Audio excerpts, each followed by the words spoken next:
Hey wow gals, it's Patrick here. Of course, today we are talking about gender, and we are talking specifically about coming out as a crossdresser, and we're going to look at it from your partner's perspective. I feel like there's loads of videos out there on the internet already about how to come out to people. By all means, if you want me to talk about that a bit more in depth, then I will do.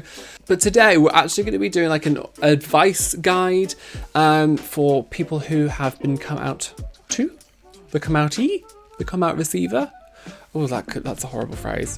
I always think the best way to come out to someone is by opening up, being really sincere, and helping to educate them. So hopefully this video will serve as a bit of an educational guide. So if you do have any worries, any concerns, and a million questions that are probably running through your head, hopefully this video will answer some of them. Now, I have taken advantage of a small little window of time to get this video done.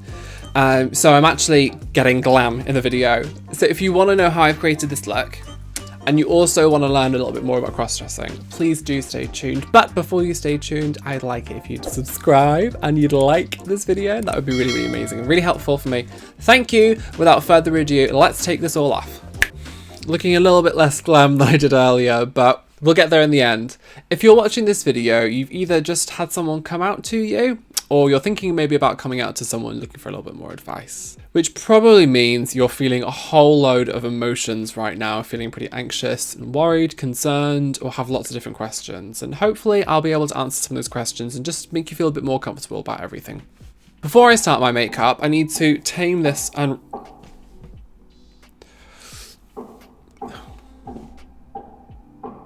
Before I start my makeup, I need to tame my unruly hair, and I'm actually just going to put a wig cap on, and then we can start the foundation. Now I am sufficiently egg-like. So a question that I get asked quite a lot is, what is cross-dressing? Cross-dressing is essentially wearing clothes that are different to your gender, which is hilarious really, because there is no such thing as men's and women's clothes. It's a myth. Don't believe it. But we still live in a society that is obsessed with this pink and blue binary idea of gender. Even though things are changing now and everything's getting a little bit better, still people are like, oh yes, well you are a cross-dresser because you wear men's and women's clothes or whatever. So cross-dressing is when a cisgendered man, or a cisgendered woman actually for that matter of fact, wears clothes that are the opposite of their gender. And a cross-dresser is someone, generally speaking, who does not want to live as their opposite gender. So they will get dressed up, experience being dressed up, and then take those clothes off and refer back to their normal gender. Now, I'm sure you've heard lots of different terms like gender fluid. Oh, FYI, my face is like not tanned at all, whereas my body is really tanned at the moment. So I'm just going to blend all this colour down my neck so that hopefully I match my arm. You've probably heard all these terms like transgender, gender fluid, gender neutral, and wonder how they relate to cross-dressing. Well, cross-dressing is quite different to those. Although I do really want to make a distinction that if you're a trans woman or a trans man, you're not a cross-dresser. It's very, very different. So if you're in a position now where your partner's just come out to you and said that they're a cross-dresser, you've probably got a million different questions going through your head. And there's so many different things that you might be worrying about or considering. I just want to start off by saying you've got nothing to worry about. You've got nothing to stress about. Everything's going to be okay. But hopefully in this video I can clear up some things for you that might be going through your head, and you'll get a bit more of an understanding about how it's going to affect, if at all, your relationship. It is really important to remember that it will have been a really huge task for your partner to come out to you. And if they've come out to you and they've spoken to you about something like this and they're opening up, it's obviously because it means something, and it means a lot, and it's a very big thing for them. It's probably because it's very important to them, and it means a lot. So it's really important not to brush this away. It doesn't go away with time. This isn't something that if you ignore and brush under the carpet is going to go away at all. So embrace this, do it together. It might take a little bit of time for you to understand a bit more, but the more you communicate with each other and the more that you learn from your partner, the better that this whole journey is going to be. And if anything, you'll probably come out the other side much stronger. This is my favourite bit when I go in with the crazy concealer. So I thought it would be helpful if we went through some like frequently asked questions. I I've been working for the past couple of years with a lot of people in the crossdresser community, and I've heard so many stories from different people about when they've come out to their partners. So I'm definitely not an expert about this, but I have heard a lot of stories, and I've heard a lot of success stories as well, so I think I am in quite a good position to talk about this. So I think one of the main questions that people ask, does it mean that they are gay? In a word, no, it doesn't mean that they're gay. I mean, sexuality and gender have absolutely nothing to do with each other. People have this really weird habit of linking the two together, but they're actually quite separate. I definitely would say the vast majority of crossdressers who I know are heterosexual, and it has absolutely no impact on their sexuality whatsoever. Just because they want to wear women's clothes does not then automatically mean that they are gay. Before I started Wowman, I definitely thought that everyone who cross-dressed was gay. I just thought that even if they were just a little bit gay, that they would say that they were heterosexual, but deep down actually that they're gay. But after meeting like hundreds of different people and hearing so many stories, I realised that that's just a really old-fashioned idea that I have in the back of my head that's perpetuated by this stupid society that thinks that wearing women's clothes makes you gay. And that always links on straight to the next question, which I get asked all the time, and it's, does he still fancy me? Well, yes, of course, they still fancy you. Of course they do. They still find you attractive no matter what. I mean, this person is coming to you and opening up about a huge part of their personality, a huge part of their being. So they're telling you that because they care about you and they love you. And I think if someone didn't find you attractive, they probably wouldn't bother. It's really, really important to remember that gender identity and sexuality are very different. The next question I get asked all the time is, do they want to be a woman? And again, in a word, no. If your partner's come to you and they've opened up about being a crossdresser, we've already looked at what crossdresser is. That doesn't mean they want to have a sex change.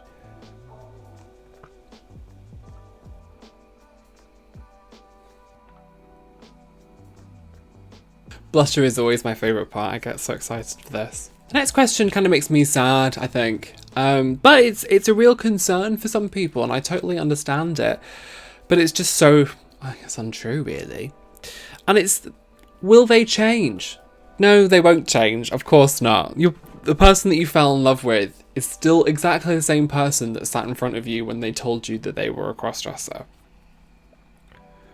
It has no impact on their personality or who they are. It's like learning that they love strawberries, you know? Which is ironic, actually, because this blusher, wow, I can't speak, blusher, is called Strawberry Drip. Oh my god, that's such a mouthful.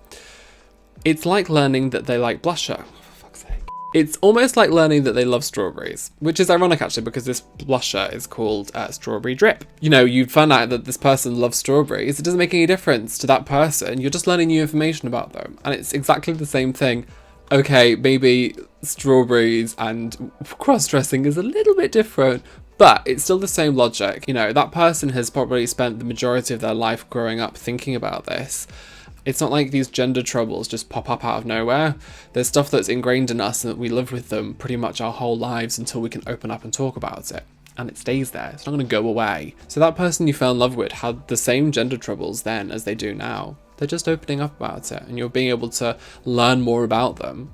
Right, time to set the foundation, then we can move on to the eyes.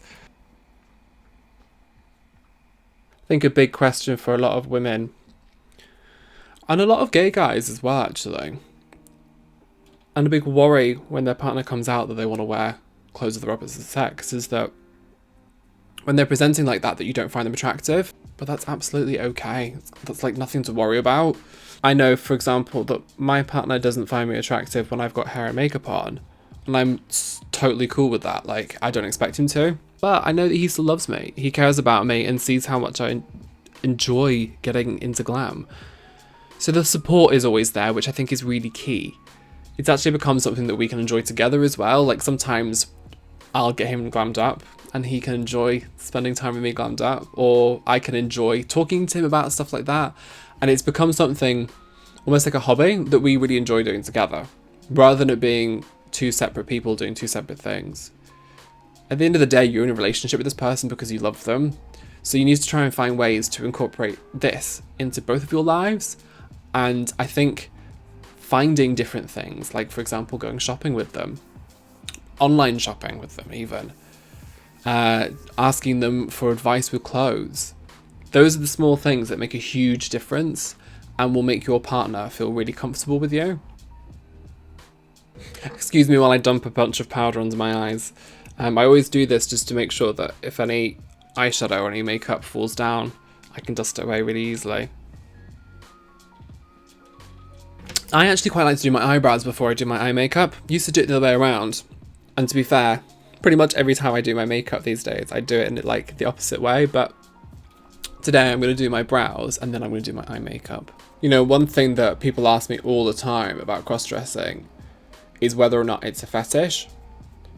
And I think I'd be really silly not to talk about this in this video, because I'm sure you might be thinking about this. If you haven't thought about it, I don't want to scare you, but just hear me out for a second. A lot of people have this really old-fashioned view that cross-dressing is just a fetish and it's what, you know, guys do to get a kick. They put their wives' knickers on and then they feel like a lady. I can assure you that is not the case. There is a really small percentage of people out there who, yeah, do get a kick out of wearing, you know, their opposite gender of clothes. And that's fine. We're not here to kink shame. But on the whole, and believe me, I've met a lot of people who identify as cross-dressers. It's not all about sex. In fact, if anything, it's not really about sex. It's more about wanting to feel beautiful. Can you blame anyone for that? So, no. Cross-dressing isn't just a fetish. Yes, there are some people that fetishize it. But I mean, bloody hell, there's people out there who fetishize being a baby, you know? So if someone's going to fetishize something, they will do it. I think it's important to remember that this is not a fetish.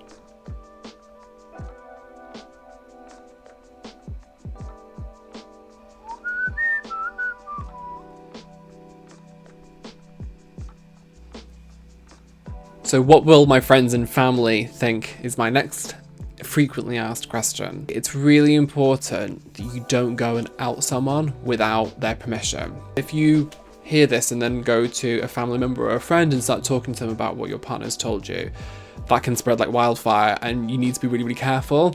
So if you do want to go and talk to any of your friends, any of your family, please do it, but just make sure that you speak to your partner about it first. There is nothing more traumatizing than being outed without your permission. My favorite quote about this is, "Those who mind don't matter, and those who matter don't mind."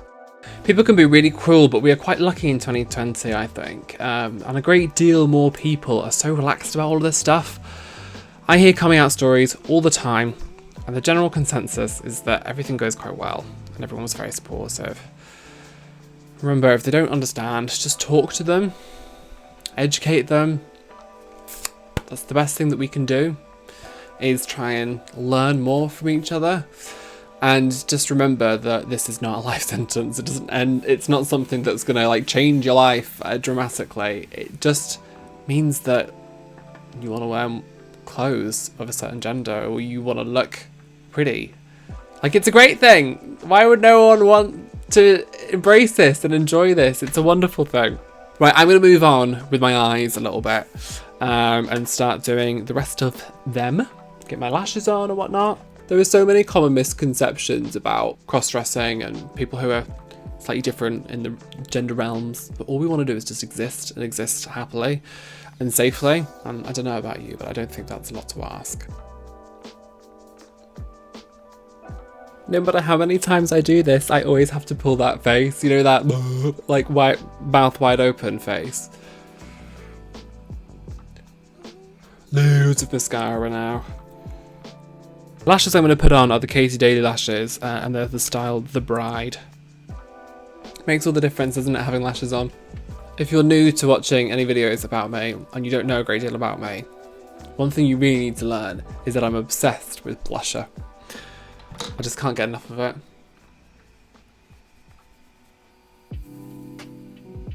So this lip is the Morphe lip liner in Foolish, and then good old Fenty lip gloss in Fussy. Right, I've finished my makeup now, so I'm going to put my hair and my outfit on and we'll come back to finish this little chat we're having. Ta-da! There we go, I'm ready. So, thank you so much for sitting and listening through all of these little bits. I hope some of this has been useful to you. Before I do depart, I really want to take a second to read out something that a friend's partner has sent me. Now, this friend is a wonderful, gorgeous, gender fluid creature. Her partner has been wonderful and supportive of her, and she has sent me some really great advice. So I'm just going to read literally the messages that she's sent through, and hopefully that will be helpful. It's important to have a balance with each other first. Try not to talk to other people about the problems. The first person you should talk to is your partner first and foremost. Very important. Make sure you listen to each other. Neither of you could have planned it, but it's important to think about the other person before you say and do something. Like, imagine it from their perspective in their head. Going out is really great. I concur, going out with each other and going partying and stuff like that. Going out is a really great way to enjoy this with each other. But it's okay to have a backup plan if anything goes wrong so that you know that you're safe. I totally agree. Make sure you spend time with your own relationship and just remember that Instagram is a hobby. Yeah, starting an Instagram is the thing that a lot of girls will do to sort of like explore themselves a little bit. And it's important to remember that it is just a hobby, all of this, and that don't take life too seriously and don't take it all a bit too seriously. If you're having to look at your phone, etc. constantly, then that's time when you get frustrated. I love this little tip as well. She's actually put, sounds stupid, but UK Drag Race is one of the best ways to be eased in. You can always have a fun drinking game. I think watching programs like Drag Race, RuPaul's Drag Race, the UK version especially, and things like Paris is Burning, things like Priscilla, Queen of the Desert, all those different things that give a bit more education about not just cross-dressing, but about drag, about trans people, about the whole community. It's really, really good to get you more of an understanding of what it's like. I've said a million times in this video, education is king. And the last little golden nugget of information that she's given us, I think is really great. She said, don't feel guilty about speaking up. If you have some problem with something, say it. Otherwise, you can find yourself having anxiety and feeling overwhelmed.